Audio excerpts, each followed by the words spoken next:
Welcome to this explainer. Let's just dive right in.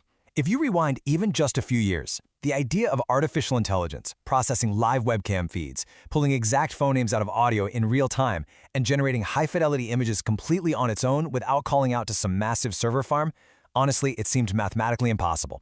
But thanks to some wild advances in edge computing and WebGL architecture, that is exactly the reality we live in today. We are looking at a whole new generation of highly compressed, incredibly optimized AI models. And the craziest part is that they can execute all of these complex sensory tasks directly inside your web browser. We're talking local compute with absolutely zero external software installs. It's a massive leap forward for decentralized processing, and today we're going to explore exactly how the underlying mechanisms make it all happen.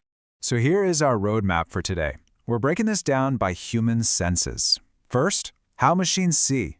Next, how machines hear. And finally, how machines create. All right, part one, how machines see, otherwise known as computer vision. Now, when we talk about analyzing visual data, speed and computational efficiency are absolutely critical. To a machine, an image isn't a picture. It's basically just a massive multi-dimensional grid of numbers, tensors representing brightness and color. And finding actual meaning inside those massive number grids used to require huge, expensive server clusters, but consider this model called Coco SSD. It's an unbelievably efficient convolutional neural network trained by Microsoft Research. They actually managed to compress the learnings from over 330,000 training images into a client-side model that is a mere 10 megabytes. Once you cache it locally, it can process raw webcam frames entirely on your own hardware in just 50 milliseconds. That is literally the blink of an eye. It evaluates people, objects, and animals across 80 different categories locally, meaning your private data never even has to touch the cloud.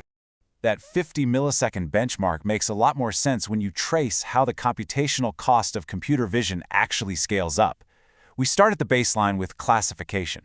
This essentially asks a simple question: what is the primary subject? The output is just a single probability score, like a 97% confidence that you're looking at a cat. Stepping up in complexity, we hit detection.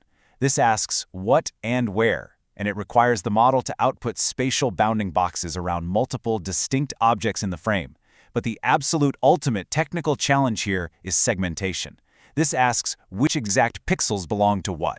The model isn't just drawing a rough box anymore. It is precisely categorizing every individual pixel, separating the exact outline of, say, a pedestrian from the background street.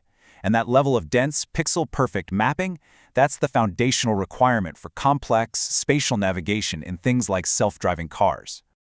Moving right along to part two, how machines hear, looking into speech and audio.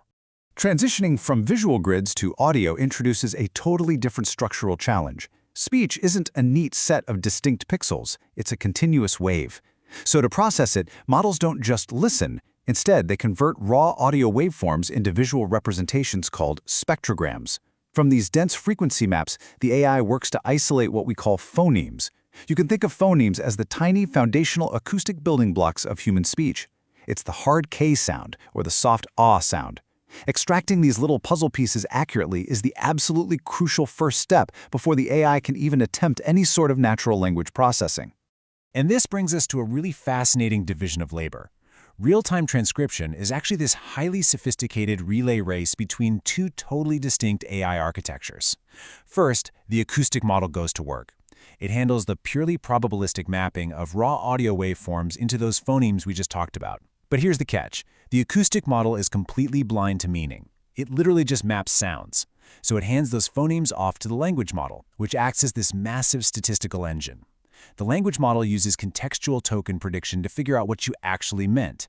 For example, if the acoustic model spits out the phoneme sounds for I see, the language model calculates the statistical probability of the surrounding words to determine if you met the pronoun and verb I see or the adjective icy describing a frozen road. It's this rapid-fire, incredible collaboration between acoustic mapping and statistical context. And finally, part three, how machines create, the generation process. Let's tackle what is arguably the most mind-bending process in modern AI, image generation. If you've ever wondered how models like DALL-E or Midjourney actually operate, you have to completely discard the analogy of a digital painter. AI doesn't paint, it denoises. These architectures operate in a highly compressed mathematical environment called a latent space. They are absolutely not looking at a blank canvas. Instead, they map textual embeddings from your prompt directly to visual representations, and the whole shebang kicks off not with a pencil sketch, but with pure, random Gaussian noise, literally just static. So let's walk through the actual mechanics of this diffusion process, because it is incredibly elegant. Step 1 drops us right into that pure random noise, a completely unstructured mathematical static. Then, in Step 2, a specialized neural network architecture, typically something called a UNet, steps in. The UNet analyzes all that noisy latent representation and actually predicts the noise that needs to be subtracted to inch closer to your text prompt. It loops through this specific denoising process over 30 or 40 different steps.